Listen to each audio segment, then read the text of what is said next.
Hi friends, welcome to voice of the people. Gaza ఈ పేరు వినగానే ఎవరి మదిలోనైనా మెదిలేది రక్తమోడుతున్న పిల్లల ముఖ చిత్రాలే. వందలాది మంది పిల్లలు కన్నీరు కారుస్తూ భయకంపితులై మన కళ్ళ ముందు కనిపిస్తూ ఉంటారు. ఇదిగో ఇలాంటి గాజాలోని 300కు పైగా తుపాకీ గుళ్లకు బలైన ఓ చిన్నారి హింద్ రజాబ్. ఈ చిన్నారి జీవితం ఆధారంగా తీసిన చిత్రానికి సమీక్ష అందించారు మాతృక కోసం ఐక బాలాజీ గారు. ఆ సమీక్ష ఆధారంగా రూపొందిస్తున్న చిత్ర సమీక్ష మీకోసం.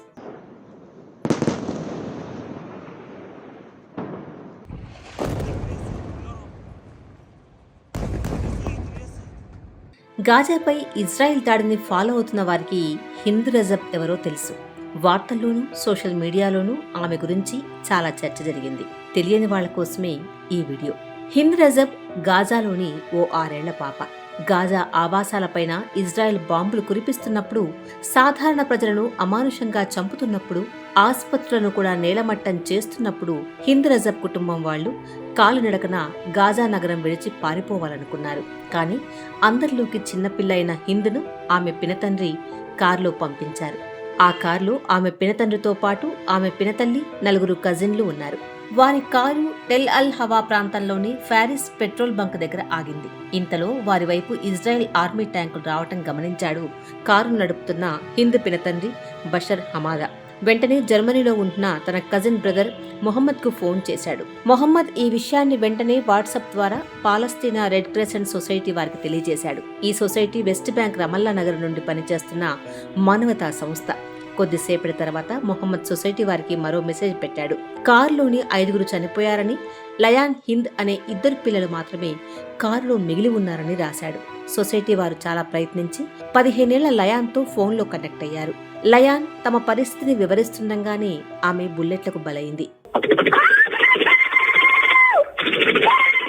లయాన్ స్వరం సైలెంట్ అయిపోయాక ఆ ఫోన్ను హింద్ రజబ్ అందుకుంది. ఒక కారులో 6 శవాల పక్కన గాయపడిన ఓ 6 ఏళ్ల పాప. ఎక్కడో వెస్ట్ బ్యాంక్ లోని అంకుల్స్ ని, ఆంటీలని తనను కాపాడమని వేడుకుంటోంది. భయంతో కారు అడుగున దాక్కుని తన ప్రాణం కోసం ప్రాధేయపడుతోంది అన్నం పుణ్యం ఎరుగని చిన్ని పాప. అటువంటి స్వరాన్ని విని కూడా ఏమీ చేయలేని మనసున్న మనుషుల పరిస్థితి ఎలా ఉంటుందో ఊహించుకోవచ్చు. రెడ్ క్రిసెంట్ వాలంటీర్లు ఒకవైపు ఆ పాపను సంధాయిస్తూ ఆమెను కాపాడాలని ఎన్ని ప్రయత్నాలు చేశారో వర్ణించే cinema the voice of Hind Rajab. దౌర్జన్యపూరిత నరమేధాలు అమాయక చిన్నారులను ఎంతటి బీభత్సానికి గురి చేస్తాయో తెలియజేసే చారిత్రక సాక్ష్యం హింద్ రజబ్ టెలిఫోన్ సంభాషణ.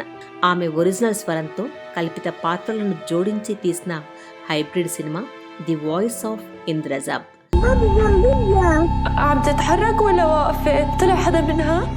ట్యునీషియా దర్శకురాలు కౌథర్ బెన్ హనియా నిర్మించిన ఈ సినిమాను వెనీస్ లో ప్రదర్శించిన తర్వాత 23 నిమిషాల స్టాండింగ్ ఓవేషన్ ఇచ్చారు అక్కడి ప్రేక్షకులు. ఆ ఫెస్టివల్లో ఈ సినిమాకు గ్రాండ్ జ్యూరీ అవార్డు లభించింది. ఇంకా చాలా చలనచిత్రోత్సవాల్లో అవార్డులు గెలుచుకున్న ఈ సినిమా ఆస్కార్ అవార్డుల కోసం ట్యునీషియా దేశపు ఎంట్రీగా ఎంపికైంది. హింద్ రజాబ్ దాదాపు 3 గంటల సేపు సొసైటీ వాళ్లతో కనెక్షన్లో ఉంది. అక్కడ ఉన్న వాళ్ళెవరూ సూపర్ మ్యాన్లు కాదు. భయంకరమైన జెనోసైడ్ కొనసాగుతుండగా వాళ్ళు ఎన్నో ప్రోటోకాల్స్ మధ్యలో పనిచేయాలి. గాజాలోని తమ అంబులెన్స్ పాప ఉన్న లొకేషన్కి 8 నిమిషాల డ్రైవింగ్ దూరంలోనే ఉంది. కానీ ఆ కొద్ది దూరం కదలాలన్నా వారికి గ్రీన్ సిగ్నల్ అవసరం. అది చాలా పెద్ద ప్రాసెస్. ముందు రమల్లా రెడ్ క్రెసెంట్ వారు గాజా హెల్త్ మినిస్ట్రీని సంప్రదించాలి. అవతలి వాళ్లు ఇజ్రాయెల్ మిలిటరీకి తెలియజేస్తారు. ఇజ్రాయెల్ మిలిటరీ వాళ్లు టెల్ అవీవ్ లోని తమ పెద్దల అనుమతి కోసం ఎదురు చూస్తారు. ఆ పర్మిషన్ వార్త మిలిటరీ వాళ్లకు రావాలి. మిలిటరీ వాళ్లు గాజా హెల్త్ మినిస్ట్రీకి తెలియజేస్తారు. అప్పుడు రమల్లాలోని సొసైటీ వాళ్లు గాజాలోని తమ అంబులెన్స్ బృందానికి చెప్తారు. అప్పుడు మాత్రమే అంబులెన్స్ ఆ పాప ఉన్న కారుని చేరుకోవడం సాధ్యపడుతుంది. పర్మిషన్ వచ్చేసరికి దాదాపు చీకటి పడింది. హింద్ రజబ్తో జరిగిన సంభాషణ రెడ్ క్రెసెంట్ సొసైటీ వాళ్లు రికార్డ్ చేశారు. అది ఈ రోజు ప్రపంచం ముందుంది. ఈ సినిమా మొత్తం పాలస్తీనా రెడ్ క్రెసెంట్ సొసైటీలోని 3 గదుల్లో సాగుతోంది.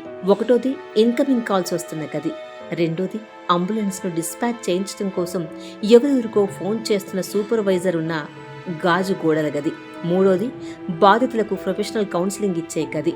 హింద్ కాల్ను ముందుగా రిసీవ్ చేసుకున్న ఒమర్ చాలా సెన్సిటివ్, షార్ట్ టెంపర్డ్ మనిషి. పాపను కాపాడమని తన బాస్తో పదే పదే గొడవ పడుతుంటాడు. కానీ ఆ బాస్ మహదీకి మాత్రం తను చాలా బాధ్యతగా వ్యవహరించాలని తెలుసు. బాధితులను కాపాడడానికి వెళ్లిన చాలా మంది మెడికోలు ఇజ్రాయెల్ దుర్మార్గుల చేతిలో చనిపోయారు. వారి ఫోటోలు ఆ కార్యాలయం గోడకు వేలాడుతూ ఉన్నాయి. అందుకే ఆచితూచి అడుగులు వేయాలి. అక్కడున్న మరో సహోద్యోగిని రాణా ఆ పాపను శాంతింపచేస్తూ కౌన్సిలింగ్ చేస్తుంటుంది. కొద్దిసేపట్లోనే ఆమెను కాపాడే బండి వస్తుందని అబద్ధం చెప్తుంటుంది.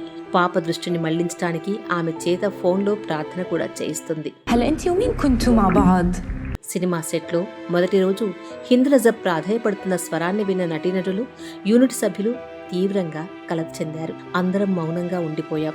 ఒకరి మొహం మరొకరం చూసుకోలేకపోయామని పాలస్తీనాకు చెందిన ప్రధాన నటులు ఒక ఇంటర్వ్యూలో చెప్పారు. ఆ పాపను గట్టిగా వాటేసుకోవాలని నాకు అనిపించింది అని నటి సాజా కిలానీ కన్నీళ్లు పెట్టుకుంది.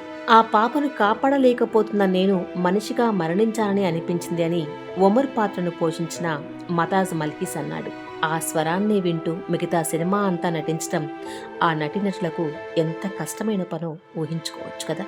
ఈ సంఘటన జరిగింది 2024 జనవరి 29వ తేదీన. ఆ రోజు 3 గంటల ప్రాంతంలో హింద్ రజబ్ మొదటిసారి రెడ్ క్రెసెంట్ వారితో మాట్లాడింది. ఆ రోజు సాయంత్రం చీకటి పడేసరికి రెడ్ క్రెసెంట్ వారి అంబులెన్స్ హింద్ రజబ్ ఉన్న స్థలానికి చేరింది. అంబులెన్స్ లో ఉన్న యూసుఫ్ అల్ జీనో, అహ్మద్ అల్ మథోన్ అనే 2 మెడికోలను ఇజ్రాయెల్ సేనలు చంపేశారు. హింద్ రజబ్ గురించిన రహస్యం ప్రపంచానికి తెలియడానికి మరో 12 రోజుల సమయం పట్టింది.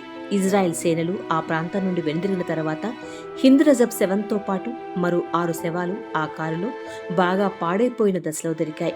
ఆ కారుపై 355 బుల్లెట్ల చిహ్నాలున్నాయి. హింద్ రజబ్ దేహంలోకి 300 బుల్లెట్లు కావాలనే కాల్చారా అన్న అనుమానం ఎవరికైనా వస్తుంది.